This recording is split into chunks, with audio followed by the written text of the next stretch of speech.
nós vamos falar um pouquinho a respeito de atitude mental. Eu quero deixar bem claro, desde já, que tudo que eu vou falar aqui não tem nada a ver com positivismo.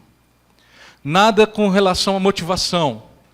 Nada com relação a isso. Eu procurei o significado de algumas palavras que estão no nosso dia a dia o tempo todo. Muitas vezes nós estamos fazendo, muitas não. E todas elas estão voltadas para a ação.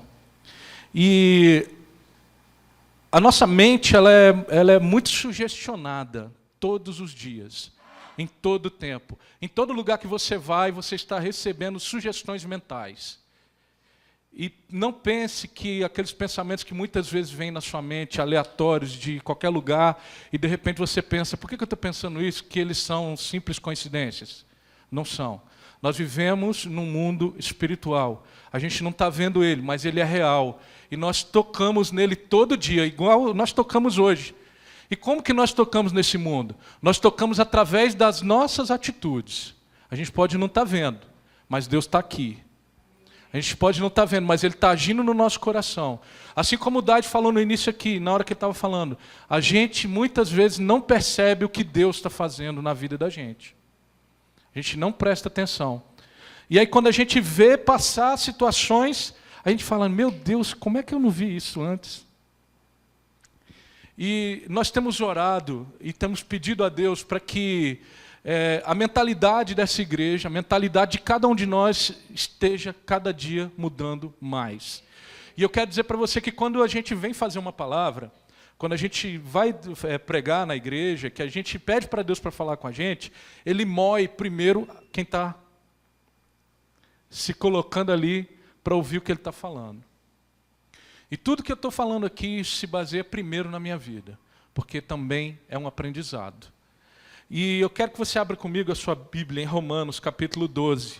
Você conhece esses versículos 1 e 2. Romanos, capítulo 12, versículos 1 e 2.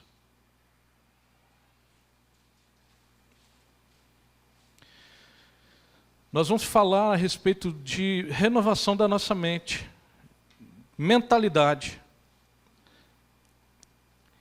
E eu acredito que esses dois primeiros versículos aqui, eles são o que pode representar mais a nossa vida espiritual. Romanos capítulo 12, versículo 1 diz assim, portanto, caros irmãos, rogo-vos, pelas misericórdias de Deus, que apresentei o vosso corpo como um sacrifício vivo, santo e agradável a Deus, que é o vosso culto na sua pode estar racional, na minha está escrito espiritual. Tá? Mas é isso mesmo. E não, versículo 2. E não vos moldeis ao sistema deste mundo, mas sede transformados pela renovação das vossas mentes, para que experimenteis qual seja a boa, agradável e perfeita vontade de Deus. Quando nós nos submetemos a isso, eu vou começar a partir do pressuposto que a renovação da mente da gente, ela se dá quando nós temos um novo nascimento. Amém? Amém? Quando você nasce de novo. Então, como Jesus falou para Nicodemos, é necessário nascer de novo. A partir daí que começa a renovação da nossa mente. Enquanto a gente não tem esse passo na nossa vida, não tem essa mudança na nossa vida, a renovação da mente ela vai ser travada. A palavra diz que o Deus desse século cegou o entendimento dos homens. É através dessa cegueira que a gente não consegue enxergar a verdade. E não vai ter mudança de pensamento, não vai ter mudança de comportamento, se não houver uma libertação dessa mente e uma transformação através do Espírito Santo de Deus. E eu percebo que hoje nós, cristãos, que temos essa revelação, que temos essa palavra à nossa disposição todos os dias, nós não lançamos mão dela. Nós raramente fazemos cumprir essa palavra em nossa vida. O que eu falei para você do culto de domingo, de segunda-feira à noite que aconteceu aqui, não deveria ser um motivo de alegria não, você sabia? Se nós temos a revelação de que Cristo transformou a nossa mente, isso tinha que acontecer todas as vezes que a gente estivesse junto. Essa é a alegria. E não que fosse uma exceção. Aconteceu na segunda, mas no domingo não aconteceu. Não aconteceu lá no grupo menor. Isso está errado. Porque nós temos essa revelação. Só que o que acontece? A gente sai daqui hoje, quando você for para a sua casa, você já esqueceu a palavra que foi pregada no culto. Porque a nossa mente ela está divagando. A nossa mente hoje, mesmo nós sendo cristãos, a nossa mente está sendo bombardeada por coisas desse mundo todo o tempo. E se nós não estivermos com a nossa guarda levantada, com a nossa espada levantada, lutando, guerreando contra isso o tempo todo, nós caímos para isso de novo. O diabo não descansa, gente. Ele não descansa, ele não para de fazer sugestões para você, ele não para de te oferecer caminhos para você, ele não para de oferecer atalhos para você. E se você não tiver uma atitude contra isso, você vai perecer. E aí a gente volta a ter uma vida comum. E aí quando acontecem algumas manifestações de Deus no nosso meio, a gente fica maravilhado. Mas isso deveria ser o normal nas nossas vidas. E por que não é? Eu quero falar para você uma coisa. Essa palavra aqui de Romanos diz que nós somos transformados pela renovação das nossas mentes, para nós experimentarmos qual é a boa, qual é a agradável e perfeita vontade de Deus na nossa vida. Você sabia que Deus... Eu vou pedir para você abrir um outro versículo, que está em Romanos capítulo 15, versículo 5. Por favor, vamos ler? Romanos 15, 5, que aí eu completo o raciocínio.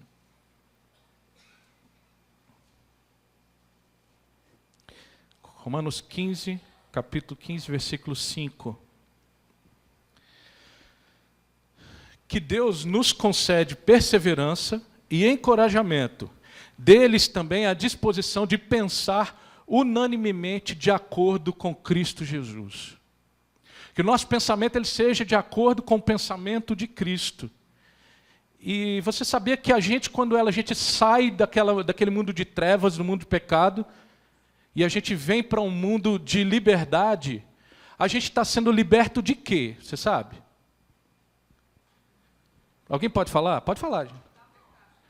Da morte, do pecado. Ótimo. A gente tem uma ideia meio errada, muitas vezes, de achar que quando a gente é liberto por Cristo, a gente é liberto de tudo. Você sabia que você está errado? Você sabia que a gente... Olha, vamos entender uma coisa. Nós vivemos num mundo que tem dois reinos. Ou você está em um, ou você está em outro. Então, se você está liberto de um reino, você está livre para outro. Se você é livre do reino das trevas, do reino do pecado, você é um servo. Vou usar essa palavra, vou explicar para você o que significa essa palavra. Você é um servo do reino da justiça. E aí, agora você pode colocar aquele primeiro slide, Rogério. Eu conversei com uma pessoa essa semana e eu perguntei para ele, você sabe o que significa servo? A gente estava conversando a respeito de liberdade, de pensamento. E eu perguntei, você sabe o que significa servo? Aí ele falou, servo é aquele que serve, né? Mas não é só isso não. E por isso, eu fui lá no dicionário e procurei o que significava a palavra servo. Servo, significado da palavra servo, é aquele que não é livre. Então, se você acha que você deixou de ser escravo do pecado para se tornar livre, você já está enganado, porque servo é aquele que não é livre. Não tem direitos e bens. É aquele que obedece ou serve alguém. Na sociedade feudal, eu peguei alguns conceitos que tinha, todos juntos, tá, para vocês entenderem alguns contextos. Na sociedade feudal, aquele que era ligado à gleba e dependente de um senhor, embora não fosse escravo. O servo também pode ser um criado, um lacaio ou um serviçal. O servo é dependente de um senhor,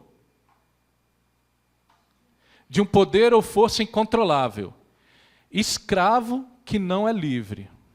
Que faz ou presta serviços, é um serviçal. Está sujeito a um poder ou a um senhor. Ou seja, escravo. E nós mudamos o nosso status de escravo do pecado para escravo da justiça. para servo da justiça, porque a gente não consegue lidar bem com essa palavra escravo, ela soa muito pesada para o ser humano. E o ser humano é difícil hoje em dia a gente acostumar com as coisas pesadas. Mas quem está dizendo isso para você não sou eu não, é a Bíblia. Nós temos, no nosso dia a dia, muitas escolhas a serem feitas, certo? E quantas delas você pergunta para Deus que é para você fazer? Se você sai da sua vida de escravo do pecado para escravo da justiça, a nossa atitude tem que começar a ser essa. Senhor, o que o Senhor quer que eu faça? Os meus planos, os meus sonhos, os meus desejos, eu entrego todos eles ao Senhor. Mas a gente não enxerga assim. Mas por quê? Por causa da nossa mente, ela não entendeu, ela não está acostumada a isso. E isso nos leva a ter uma vida tranquila, porque a gente acha que a gente não precisa fazer nada.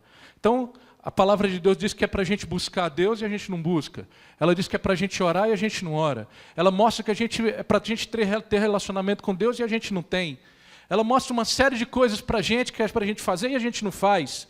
Por quê? Porque a gente está acomodado na nossa mente cauterizada. Se você não põe a sua mente e você não exercita a sua fé, ela se cauteriza. Ela fica, murchinha. Murcha. Isso é muito difícil.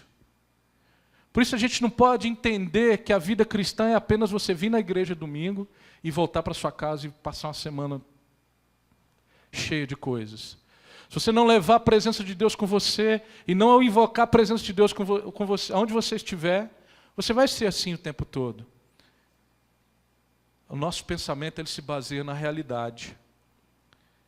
Muitas vezes nossa mente ela é influenciada, nossa mente tem o poder de influenciar o nosso comportamento. Tanto positivo quanto negativamente. Então, quando você muda a sua natureza, isso vai acontecer quando você nasce de novo.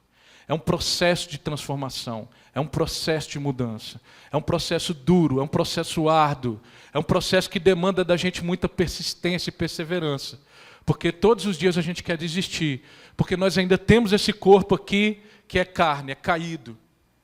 E Deus não quer isso para a gente, Ele busca a gente para fazer coisas novas, Ele busca a gente para abençoar os outros, mas para isso a gente tem que mudar. Essa mudança é diária. E ela é difícil, gente. É difícil, mas ela demanda de uma atitude nossa. Quando você muda a sua forma de pensar, você morre para o pecado, você vai muito além disso, porque isso é uma conversão. Por isso que eu digo que isso não é um pensamento positivo, é uma conversão. Antes, quem foi que falou aqui a respeito de... Foi o Tuta, que estava aqui agora, falando. Que muitas vezes a gente vence algumas coisas que estão na gente, que é a autoestima. A baixa estima, aquele complexo, aquela dúvida. Ele falou de uma coisa específica, mas eu acho que todos nós temos alguma coisa assim. Que a gente tem um complexo, que a gente tem uma dificuldade, que a gente tem uma dúvida. E a gente muitas vezes não coloca Deus nesse negócio. E a gente continua vivendo com isso durante todo o tempo. Mesmo você sabendo que Ele é o Rei dos Reis, que Ele te comprou da morte para a vida com a vida dEle, que Ele te transportou do reino do pecado para o reino da luz. Mesmo a gente sabendo de todas essas coisas, a nossa atitude durante todo o dia é: será que eu consigo? Será que eu dou conta? Poxa, eu estou morrendo de medo de fazer isso. E aí o que acontece? O inimigo ele não conhece todos os nossos pensamentos, mas ele conhece as nossas atitudes. O seu jeito de mexer no cabelo, ele já sabe o que você está pensando. E ele usa situações contra nós. Ele promove situações para que a gente caia nisso tudo. Então, tudo isso é um convite de Deus para vivermos uma realidade que Ele tem para nós. Não é uma realidade futura, é uma realidade para hoje. Nós não estamos pregando o tempo todo que o reino de Deus está aqui? Nós não estamos vendo que o reino de Deus está se manifestando aqui? Esse é o chamado de Deus para a gente, para viver o reino de Deus. E no reino de Deus nós temos prerrogativas, nós temos sim bênçãos, nós temos palavras para serem liberadas, nós temos promessas para serem cumpridas nas nossas vidas todos os dias. E muitas vezes nós nos esquecemos disso. E como que a gente consegue isso? Salmo capítulo 1, versículo 1 e 2, por favor. É uma transformação de mente. E essa transformação de mente, ela não vem de graça, ela não vem à toa.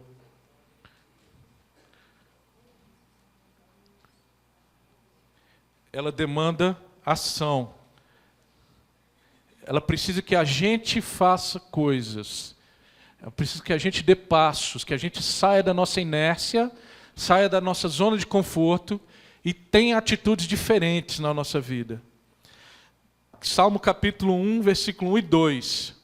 Abençoado com felicidade é o homem que não segue o conselho dos ímpios, não se deixa influenciar pela conduta dos pecadores, nem se assenta na reunião dos zombadores.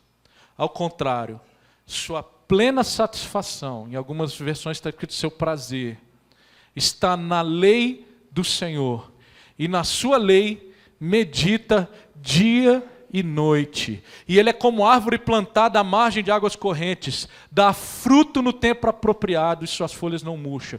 Tudo quanto realiza, prospera. Então não tem como você ficar pensando, será que eu dou conta? Se você pensa assim, será que eu dou conta? Será que eu vou conseguir fazer isso? Você está jogando fora uma promessa que Deus tem para você. Só que nós temos uma mania grande. A gente acha que a promessa de Deus só tem a parte B. Porque todas as vezes que Deus for fazer uma promessa para você, Ele vai falar alguma coisa antes.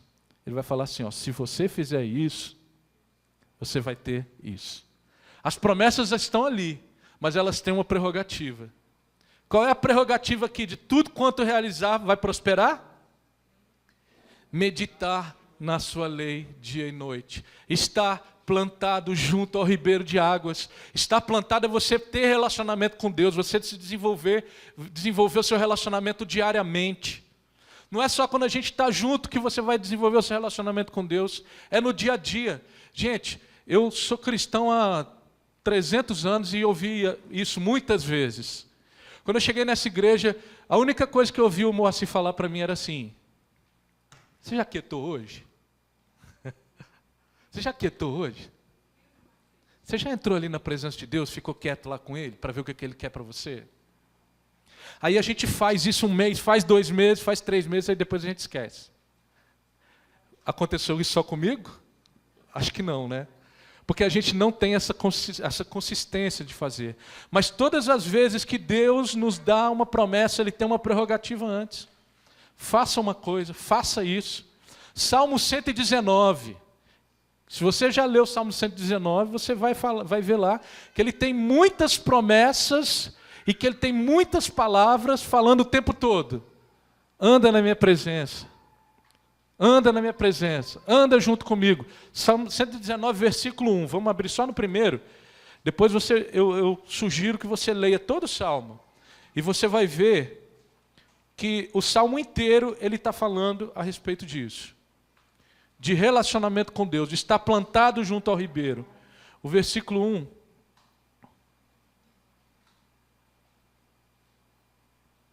Diz assim, bem-aventurados aqueles cujos caminhos são íntegros e que vivem de acordo com a lei do Eterno. Ele já começa aí. E aí você pode ir para o resto do Salmo inteiro que você vai ver. Coisas assim. E uma coisa, a gente estava orando pelo Moacir aqui, agora há pouco, e eu quero dizer, Moacir, que eu tive um sentimento forte. E veio essa palavra que nós vamos ler agora, que eu quero que isso seja bênção para você também. Isso é para toda essa igreja, mas é bênção para você. Eu tive um sentimento forte de que essa é uma palavra de Deus para você, que está em Josué capítulo 1. Você abre lá Josué capítulo 1 e versículo 1.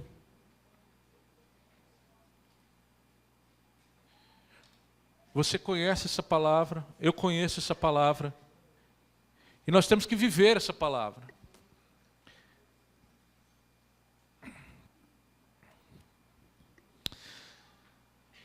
Se tiver um pouco diferente a minha versão, não vai mudar o sentido dela não, tá? Logo após a morte de Moisés, servo de Yahvé, falou o Eterno a Josué, filho de Num, ministro de Moisés, e ordenou-lhe, Moisés, meu servo, morreu. Agora levanta-te, atravessa esse Jordão, tu e todo esse povo, para entrar na terra que estou prestes a entregar nas mãos dos israelitas. Todo lugar que a planta dos vossos pés pisarem, eu vos dou, como prometi a Moisés. Desde o deserto e o Líbano até o grande rio, o Eufrates, toda a terra dos hititas até o mar grande, o Mediterrâneo no oeste. Ninguém te poderá resistir durante toda a tua vida. Assim como estive com Moisés, estarei contigo. Jamais te abandonarei, nem te desampararei. Sê forte e destemido, porque farás deste povo herdar a terra que a seus pais jurei dar-lhes. Então somente ser de fato firme e corajoso, para teres o zelo de agir de acordo com todos os mandamentos da lei, que te ordenou Moisés, meu servo. Não te apartes dela, nem para a direita, nem para a esquerda, para que tenhas sucesso em todas as suas realizações. Que o livro da lei esteja sempre nos teus lábios. Medita nele dia e noite, para que tenhas o cuidado de agir em conformidade com tudo que nele está escrito. Deste modo serás vitorioso em todas as suas empreitadas e alcançará bom êxito. Ora, não te ordenei ser forte e corajoso? Não temas e não te apavores, porquanto Yahvé, o Senhor teu Deus, está contigo por onde quer que andes. Amém? Isso é para você, meu irmão. Isso é uma promessa de Deus para você. Isso é uma promessa que você vai desfrutar dela quando você estiver plantado junto ao ribeiro. Isso é uma promessa que você vai desfrutar dela quando você estiver meditando na lei do Senhor, dia e noite. Você lembra que eu falei no início da palavra que a gente é bombardeado diariamente, o tempo todo, por sugestões desse mundo, o tempo todo. Então, Deus nos dá a arma para lutar contra isso. Através da renovação da nossa mente, meditando na lei do Senhor. Através disso, você vai levar a sua mente a pensar em tudo que é justo, que é amável, que é puro, que é santo, que é agradável, que é de boa fama. Tudo que agrada ao Senhor. Isso você não vai deixar de fazer o seu trabalho, você não vai deixar de ter relacionamento com a sua família, não vai deixar de nada disso. Mas a gente acha que não dá, mas dá. Você lembra que quando você, o seu filho, ou você começou a andar, você não vai lembrar quando você começou a andar não, mas seu filho você vai. Lembra que ele tinha dificuldade para andar? Primeiro ele não conseguia ficar sentado. Depois ele não conseguia ficar de pé sozinho. Mas ele vai crescendo e vai se desenvolvendo. E aí daqui a pouco ele consegue ficar de pé. Mas antes dele andar, o que ele vai fazer? Vai ficar de pé. E aí ele vai cair. Vai cair uma, vai cair duas, vai cair 10. Mas ele continua tentando.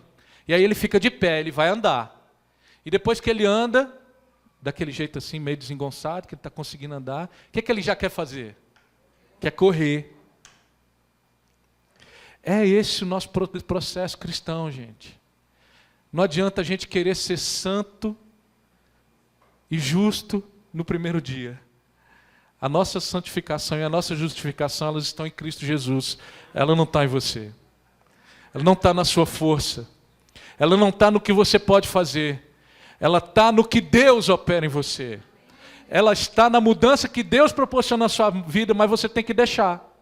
Você tem que estar com o coração aberto. É aí que o Espírito Santo começa a trabalhar. A verdadeira conversão, ela só vem quando é trabalhada de dentro para fora. Ela não é de fora para dentro. Ela não depende de você. Gente, Deus não depende de você nem para mudar você. Ele não precisa de você para isso. Ele vai te quebrantar. Ele vai te quebrantar. Ele vai mudar.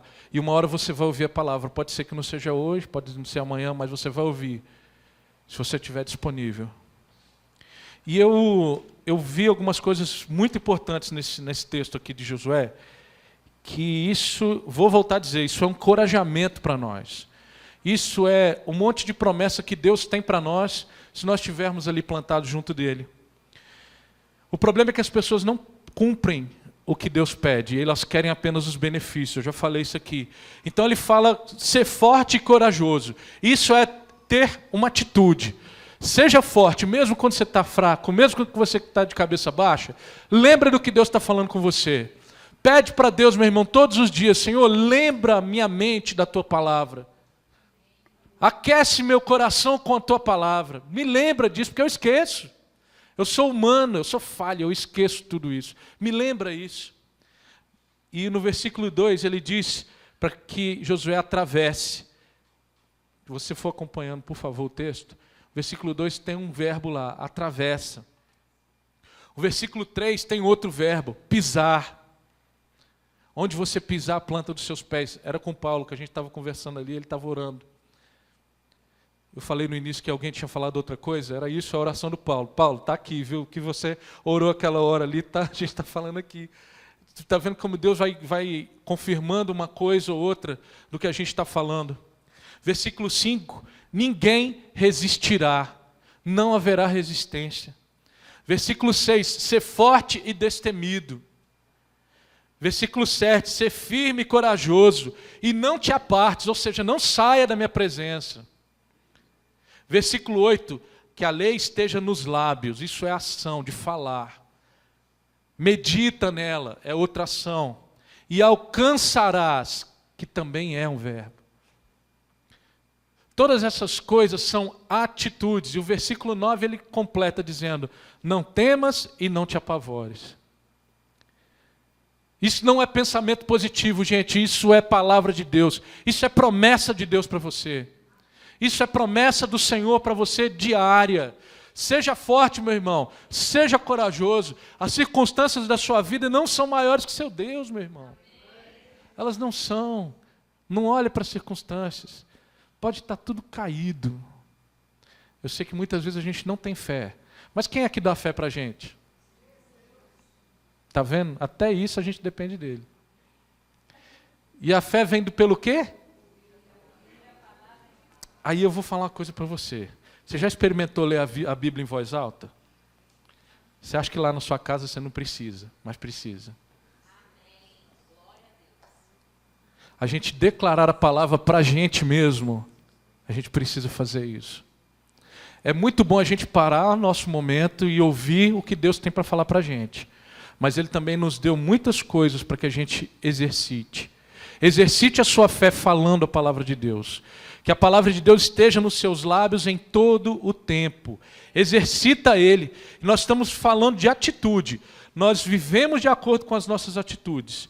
Nossos pensamentos influenciam as nossas atitudes. E se você estiver alimentando a sua mente com palavras de fé, com palavras de vida, com palavras de promessas do Senhor para a sua vida, as suas atitudes mentais durante o dia serão diferentes.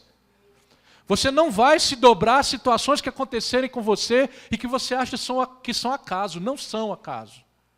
Não são acaso. E eu peguei mais duas palavras que eu queria ver o significado delas, porque são duas palavras que a gente vive com elas todos os dias. A primeira é depressão. Coloquei aqui alguns significados da palavra depressão. Ato ou efeito de deprimir-se, ou seja, você mesmo se deprimir. Você começar a ter pensamentos, mas aquilo está muito ruim, aquilo está muito triste. A maledicência, a murmuração, a reclamação leva a gente a se deprimir. Segundo, é uma cova ou cavidade de pequena profundidade. Diminuição, redução, decréscimo, tudo isso a gente vive durante o dia. Não estou falando só da doença, depressão, não. É do estado deprimido que a gente muitas vezes anda durante o dia. É a crise econômica que a gente está vivendo. Mas está muito difícil para todo mundo. Mas está muito difícil. Eu tenho certeza que toda vez que você encontra com você, pergunta: e aí, está tudo bem? Encontra com alguém, meu irmão, está difícil. A crise está muito grande, está muito difícil. Ninguém tem dinheiro, ninguém faz nada, está muito difícil. É verdade? Mas espera um pouquinho. Stand-by. Queda no consumo, produção e emprego de um país, a gente tem que orar por isso. E a gente tem que lutar contra isso. Como que a gente luta contra isso? Orando. Orando. Nós não somos povo de Deus? Nós não vivemos num reino de abundância? Então será que você não acredita que Deus é poderoso o suficiente para fazer você passar por essa crise sem ter que viver essa crise? Isso é você lutar por isso, meu irmão. É lutar por isso em Deus. É buscar isso em Cristo. estado de desencorajamento, de perda, de interesse, que vem sobre nós, que sobrevém. Que sobrevém após perdas, fracassos, estresse físico ou psíquico. A depressão leva a gente a viver um estado assim. E aí eu volto a dizer, o mundo de hoje nos sugestiona a viver assim o tempo todo. E se a gente abaixar a nossa guarda, se a gente não fechar a nossa mente contra isso, nós vamos viver uma depressão. Mas Deus nos dá capacitação para mudar isso. Deus nos dá armas espirituais para lutar contra isso, meu irmão. Sensação, eu vou ler aqui, é a sensação de prostração física ou abatimento moral. Todas essas coisas significam depressão. E elas nos levam a adoecer, um quadro de doença. Só que em contrapartida tem uma outra palavra. Aí você pode colocar a outra tela, por favor. Tem uma outra palavra que a gente ouve ela, mas muitas vezes a gente acha que o cara está demais. Que é entusiasmo. Nas religiões não cristãs da antiguidade, é um estado de exaltação do espírito, aquela pessoa que fica exaltada, de quem recebe por inspiração divina o dom da profecia ou da adivinhação. Quero deixar claro que eu tirei isso do dicionário, tá, gente? É um estado de fervor, de emoção religiosa intensa. É o estado de exaltação da alma que vivencia o poeta ou o artista, arrebatado pela inspiração. Excitação, exaltação criadora, inspiração. Força natural ou mística que impele a criar ou a agir com ardor e satisfação. Momento violento e profundo da sensibilidade que leva ao amor ou à admiração apaixonada, às vezes excessiva, paroxística, por alguém ou algo. É um arrebatamento. Uma dedicação fervorosa, ardor, paixão, alegria intensa, viva, é júbilo. Entusiasmo significa, na raiz da palavra, você estar cheio de Deus. Você já experimentou um enchimento do Espírito Santo na sua vida? Muitas dessas definições aí é o que acontece com você quando você está cheio do Espírito. Você não consegue conter, é uma força poderosa, é uma sensação divina que você está no céu e você quer passar aquilo para todo mundo, e você quer falar, você quer pular, você quer gritar. Essa é uma sensação de exaltação. E muitas vezes Deus quer tirar a gente daquele estado de depressão e quer nos colocar num estado de júbilo, num estado de alegria, num estado de exaltação. Porque se você ficar no meio do caminho, você é o quê? Morno, meu irmão, obrigado. Você é morno. E para Deus ou você é ou você não é, meu irmão. E todas essas coisas aqui, elas vão de acordo com as nossas atitudes. É uma defesa que a gente tem através da palavra, um exercício através da oração e da proclamação da palavra de Deus nas nossas vidas, para a gente resultar num estado de espírito que Deus tem para nós o tempo todo. Um espírito vencedor, um espírito do reino de Deus, que não está passando por essas dificuldades. Que mesmo enxergando uma coisa no natural, sabe que tem outra coisa acontecendo no espiritual. Se você começar a meditar na palavra, você vai começar a ter intimidade. E você vai começar a ver que as promessas de Deus para a sua vida são infinitas. João capítulo 10, versículo 27. Eu já estou terminando, tá, gente? O versículo 27 de João 10 diz assim: as minhas ovelhas ouvem a minha voz. Eu as conheço e elas me seguem. Eu lhes dou a vida eterna e elas nunca perecerão.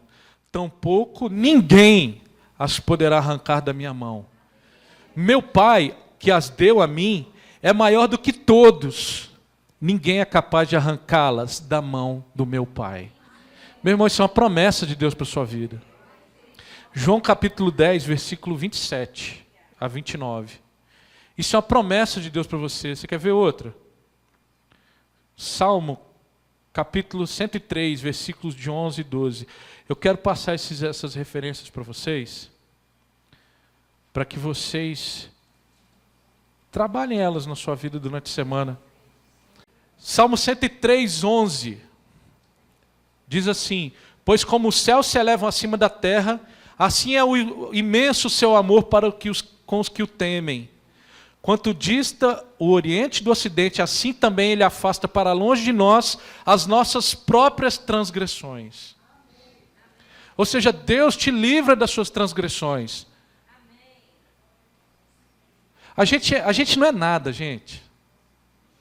Mas Ele ama a gente do mesmo jeito. Não tenta entender isso jamais.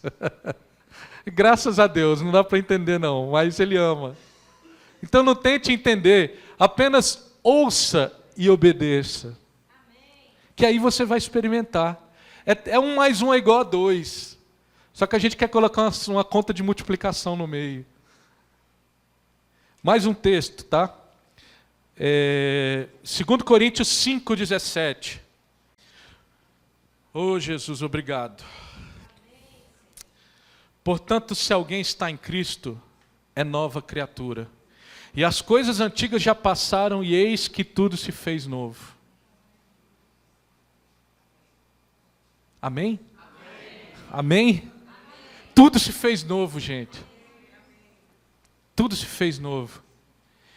Eu não quero mais alongar muito, não. Eu acho que Jesus nos deu um exemplo, e eu gosto muito de lembrar. Eu só quero passar o último slide que tem, o próximo aqui, que é uma coisa que a gente tem que orar e lutar por ela, porque é ela que vai fazer a gente viver o reino de Deus. Ela que vai fazer a gente sair do lugar, fazer a gente se mover. A gente ouve muitas pessoas se falando assim, eu queria tanto fazer isso, mas está tão difícil. Eu queria tanto fazer aquilo, mas eu não consigo. Você já ouviu falar que quando a gente quer, a gente dá um jeito? Ouviu isso? Já ouviu? Que quando a gente realmente quer, a gente dá um jeito. E a gente só vai fazer isso quando a gente mudar as nossas atitudes. Mudar o nosso pensamento, vai mudar as nossas atitudes, meu irmão. Que é a metanoia. É uma mudança essencial de pensamento ou de caráter. É uma transformação espiritual. Você vai parar de falar e vai fazer. Você vai parar de falar que quer fazer uma coisa e vai simplesmente fazê-la. Porque você tem capacitação para isso. Deus já te colocou isso. Tudo que você precisa na sua vida já está dentro de você, meu irmão. É um arrependimento por falta cometida. É uma mudança. É a transformação. É a conversão. Essas coisas todas nós temos que exercitar todos os dias. Metanoia é mudança de caráter. E ninguém consegue mudança de caráter de fora para dentro. É de dentro para fora. A gente precisa ter atitude. Abrir nosso coração. E Deus vai falar com você o que você precisa mudar. Aí você vai lá e muda. E vai chorar, vai doer. Você vai falar com o irmão, meu irmão, estou passando por uma tribulação e eu não consigo mudar. Ora por mim. É nessa hora que a gente tem que estar junto. É nessa hora que você não pode deixar de congregar, meu irmão. Porque a gente esquece, porque a gente apaga. O fogo a brasa longe da fogueira, ela apaga. Então não deixa de congregar. Não deixa de vir. Não deixa de vir. É nessa hora, como o Daide falou aqui mais cedo, que o nosso pastor está passando por uma dificuldade, que a gente está aqui orando por ele. É nessa hora que a gente tem que vir mais. É nessa hora que a gente tem que orar mais. É nessa hora que a gente tem que se levantar como corpo. Porque a marretada não está no dedo, não. A marretada foi na cabeça. E a gente está padecendo por causa disso. Mas você vai ficar parado, sentado, olhando as coisas acontecerem? Ou você vai tomar uma atitude com relação a isso? Essa oração que nós fizemos por ele aqui, pela igreja, ela não tem que ser só agora. Ela tem que ser constante. O tempo todo, orar pelo pastor, pelos pastores, todos eles, pelo Daide, pela Edna, pelos trabalhos da igreja. Eu estava conversando com a minha esposa esses dias e falei para ela, a gente está vendo todo o processo do CD, da gravação do CD, e eu falei assim, olha, eu pensei que ia ser muito mais simples. Porque estava tudo tão assim desenhadinho, né? E a gente pensa que vai ser bem mais simples, aí você vai vendo que não é simples assim. E que tem um peso espiritual em todas essas coisas. E que as coisas estão acontecendo porque Deus está permitindo elas acontecerem. E Deus permite que situações aconteçam na vida da gente para que a gente tome um passo. Meu irmão, não tenha dúvida. O que está acontecendo nessa igreja hoje é porque Deus permite, para que nós, como corpo, tenhamos uma reação e que a gente vá de encontro a Ele, que vá de encontro ao ribeiro, que a gente se plante lá e fale assim: eu não vou sair daqui, porque eu quero ver o rio de Deus fluindo nesse lugar. Porque as coisas não estão na vida da gente, as coisas dependem de Deus. Mas Ele quer usar a gente, Ele quer que a gente se disponha. Não sei que negócio é esse que Deus tem com a gente, gente. Não sei que negócio é esse. Esse amor que Ele fala assim: olha, eu não preciso de você para nada, mas eu quero você e eu vou usar você mesmo. Do jeito que você é, vem do jeito que você está, meu irmão. Vem com o seu complexo, vem com a sua dúvida, vem com a sua dor, coloca isso no altar de Deus, abre o seu coração, abre a sua boca e fala: Deus, eu estou aqui, eu confio no que o Senhor está fazendo. E é assim que Ele vai mudar. Foi isso que aconteceu aqui na segunda-feira. Foi isso que aconteceu aqui, porque a gente estava aqui e naquele sentimento, está acontecendo alguma coisa e a gente não sabe o que é. E aquele sentimento: Senhor, será que é isso? E aí você vai e falei com a pastora uma coisa, ela falou comigo outra, aí a gente começou a orar, e aí Deus começa a dar palavra para um, Deus começa a dar palavra para outro. Ele falou para nós que Ele ia estar liberando visões, que Ele ia estar liberando palavras, e Ele veio, Ele fez isso naquele dia, e aí a gente teve quebrantamento, a gente teve arrependimento, a gente teve transformação. Por quê? Porque a gente ousou sair da nossa zona de conforto. A gente ousou chegar e ajoelhar na hora que a gente tinha que ajoelhar, a confessar na hora que a gente tinha que confessar. Não tem como Deus não fazer coisas nesse lugar, gente. Mas depende daquilo que a gente quer. Se a gente ficar sentado apenas olhando o que o Espírito Santo está aqui no nosso meio pairando, Ele sempre vai vir, mas a gente vai ficar só olhando aquela fumaça aqui e não vai fazer nada. Porque se a gente não fizer, Ele não vai executar na vida da gente. Aleluia. Sinceramente, não sei nem o que dizer agora. Não sei. Sei que o Espírito de Deus está aqui. Está operando em nossos corações. Está nos enchendo com a sua presença. Coloque a mão na pessoa que está ao seu lado e ore por ela agora, meu irmão. Ministre a presença do Espírito de Deus na vida dela. A ti, ó Deus, elevo minha voz.